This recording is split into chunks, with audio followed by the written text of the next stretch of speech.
Hi dears, എല്ലാവർക്കും നമസ്കാരം. Welcome back to വിഷ സ്പൈസി ടേസ്റ്റി വേൾഡ്. അപ്പോൾ നമ്മുടെ ഇന്നത്തെ കിച്ചണിൽ നമ്മൾ തയ്യാറാക്കുന്നത് എന്താണെന്നറിയാവോ? നാനാണ് കേട്ടോ. എല്ലാവർക്കും ഇഷ്ടപ്പെടുന്ന നമ്മൾ റെസ്റ്റോറൻറ്റിലൊക്കെ പോയാൽ കഴിക്കുന്ന ഒരു നാനല്ലേ. അപ്പോൾ നമുക്ക് ഈ ഒരു നാൻ നമ്മുടെ വീട്ടിൽ തന്നെ ബലൂൺ പോലെ വീർത്ത് വരുന്ന രീതിയിൽ എങ്ങനെയാണ് തയ്യാറാക്കുന്നതെന്ന് നോക്കിയാലോ. അപ്പോൾ തീർച്ചയായിട്ടും ഈ റെസിപ്പി നിങ്ങൾക്ക് എല്ലാവർക്കും ഇഷ്ടപ്പെടുന്നതായിരിക്കും. സോ റെസിപ്പി എല്ലാവരും സ്കിപ്പ് ചെയ്താൽ കണ്ടുള്ളൂ. കണ്ടതിന് ശേഷം നിങ്ങളുടെ ഫീഡ്ബാക്ക് എന്നിൽ അറിയിക്കാൻ മറക്കല്ലേ. അപ്പോൾ പെട്ടെന്ന് തന്നെ ഈ ഒരു അടിപൊളി നാൻ എങ്ങനെ തയ്യാറാക്കുന്നത് നോക്കിയിട്ട് വരാം കേട്ടോ. ഇനി നമുക്കൊരു ബേസിൻ എടുക്കാം. അതിലോട്ട് ഒരു 4 കപ്പ് ആട്ടപ്പൊടി നിന്ന് ചേർത്ത് കൊടുക്കാം. ഇതിൻ്റെ കൂട്ടത്തിൽ 2 കപ്പ് മൈദപ്പൊടി ചേർത്ത് കൊടുക്കാം.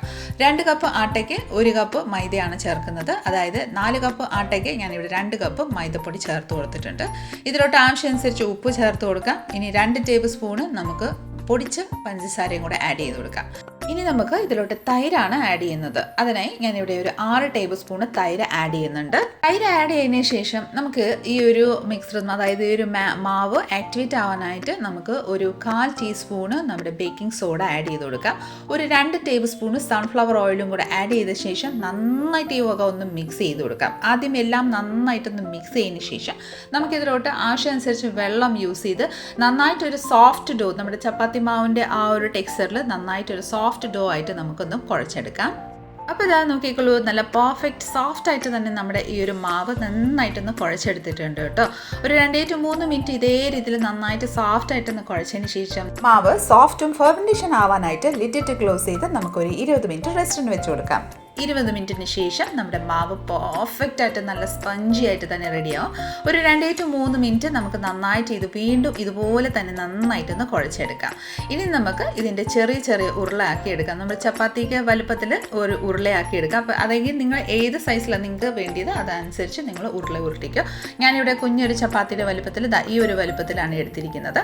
അതിനുശേഷം നമുക്കൊരു മാവ് ബോളമാക്കി ഉരുട്ടിയതിന് ശേഷം നമ്മുടെ മാവിൽ, അതായത് ഫ്ലോറിലോട്ട് ഡിപ്പ് ചെയ്ത് നന്നായിട്ടൊരു ചെറിയൊരു പൂരിയുടെ സൈസിലൊന്ന് പരത്തിയെടുക്കാം. പൂരിയുടെ സൈസ് ഒന്ന് പരത്തിയെടുത്തതിന് ശേഷം ഇതിൻ്റെ മേലെ നമുക്ക് കുറച്ച് നെയ്യ് ഒന്ന് നന്നായിട്ടൊന്ന് സ്പ്രെഡ് ചെയ്ത് കൊടുക്കാം. അധികം വേണ്ട, കുറച്ച് മതി കേട്ടോ.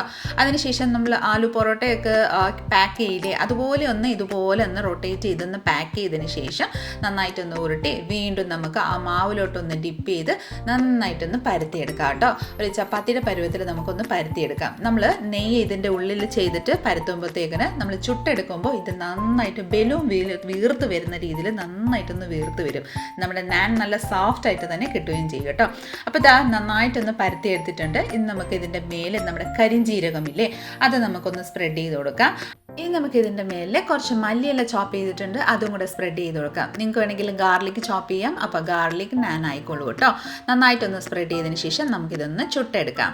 അതിനായി ഞാനിവിടെ ഇരുമ്പിൻ്റെ തവയാണ് എടുത്തിരിക്കുന്നത്. അത് നന്നായിട്ടൊന്ന് ചൂടായതിന് ശേഷം അതിൻ്റെ മേലെ നമുക്ക് കുറച്ച് നെയ്യ് ഒന്ന് സ്പ്രെഡ് ചെയ്ത് കൊടുക്കാം. ഇനി നമ്മൾ പരത്തി വെച്ചിരിക്കുന്ന നാൻ ഒന്ന് അതിൻ്റെ മേലെ വെച്ച് കൊടുക്കാം. നമ്മുടെ മല്ലിയില വെച്ചിരിക്കുന്ന ഭാഗം മേൾവശം ആവുന്ന രീതിയിൽ വെച്ച് കൊടുത്തതിന് ശേഷം അതിൻ്റെ മേലെ കുറച്ച് നെയ്യ് ഒന്ന് സ്പ്രെഡ് ചെയ്ത് കൊടുക്കാം. അതിനുശേഷം ജസ്റ്റ് ഒരു ലൈറ്റായിട്ടൊന്ന് കുക്കായി വരുമ്പോഴത്തേക്കിനും അത് മറിച്ച് കൊടുക്കാം. മറിച്ച് കൊടുത്തതിന് ശേഷം ആ ഒരു മേൽഭാഗം നമുക്ക് കുറച്ച് വീണ്ടും നെയ്യൊന്ന് സ്പ്രെഡ് ചെയ്ത് കൊടുക്കാം. നെയ്യോ ബട്ടറോ വേണമെങ്കിലും യൂസ് ചെയ്യാം കേട്ടോ. ഞാനിവിടെ നെയ്യാണ് യൂസ് ചെയ്തേക്കുന്നത്. വീണ്ടും ഇതുപോലെ സ്പ്രെഡ് ചെയ്തതിന് ശേഷം വീണ്ടും നമുക്കൊന്ന് മറിച്ച് കൊടുക്കാം. നല്ലൊരു ഗോൾഡൻ ഷെയ്ഡ് ആവുന്നിടം വരെ നമുക്ക് നന്നായിട്ടൊന്ന് ചുട്ടെടുക്കാം കേട്ടോ. നെയ്യ് നന്നായിട്ട് സ്പ്രെഡ് ചെയ്ത് കൊടുത്തുകൊണ്ട് തന്നെ നമ്മുടെ ഈ ഒരു തവി അല്ലെങ്കിൽ ഒരു സ്പാച്ചില വെച്ച് തന്നെ നന്നായിട്ടൊന്ന് പ്രസ് ചെയ്ത് തന്നെ എല്ലാ ഭാഗം തിരിച്ചും മറിച്ചും നന്നായിട്ടൊന്ന് ചുട്ട് കൊടുക്കുക. ആ ഒരു സമയത്ത് അത് പതിയെ ഒന്ന് വീർത്ത് വരുന്ന നമുക്ക് തനിയെ നമുക്ക് കാണാം കേട്ടോ. അപ്പോൾ ഞാൻ പറഞ്ഞ പോലെ തന്നെ നമ്മൾ സൈഡ്സ് എല്ലാം ഇതുപോലെ ഒന്ന് പ്രസ് ചെയ്ത് നന്നായിട്ടൊന്ന് ചുട്ടെടുക്കാം. നോക്കിക്കോളൂ, നല്ല ബലൂൺ പോലെ വീർത്ത് വന്നില്ലേ നമ്മുടെ നാൻ. അപ്പോൾ ഡിയേഴ്സ്, എന്ത് തോന്നുന്നു? നമ്മുടെ നാൻ തയ്യാറാക്കാനായിട്ട് എത്രമാത്രം എളുപ്പമല്ലേ?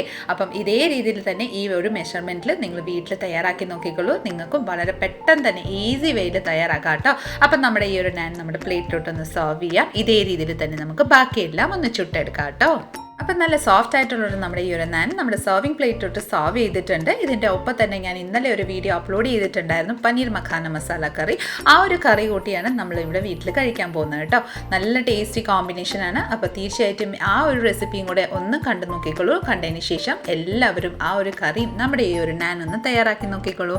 അപ്പം നല്ല സോഫ്റ്റ് ആയിട്ടുള്ള ഈ ഒരു നാൻ്റെ റെസിപ്പി നിങ്ങൾക്ക് എല്ലാവർക്കും ഇഷ്ടമായി വിചാരിക്കുന്നു. ഇഷ്ടമായിട്ടുണ്ടെങ്കിൽ ലൈക്ക് ചെയ്തും ഫാമിലി മെമ്പേഴ്സിനും റിലേറ്റീവ്സിനും ഫ്രണ്ട്സിനും എല്ലാവർക്കും ഒന്ന് ഷെയർ ചെയ്ത് നമ്മളെന്ന് സപ്പോർട്ട് ചെയ്തേക്കണേ. കൂടാതെ ഇതുപോലെ നല്ല നല്ല റെസിപ്പിക്കായി Isha spicy tasty world channel ഒന്ന് ഫോളോ ആൻഡ് സബ്സ്ക്രൈബ് കൂടെ ചെയ്ത് നമ്മളൊന്ന് സപ്പോർട്ട് ചെയ്തേക്കാം. അടുത്ത നല്ലൊരു റെസിപ്പി കൊണ്ട് വരുന്നിടവരെ എല്ലാവരും stay tune, be happy and keep smiling. Thank you for watching and bye bye.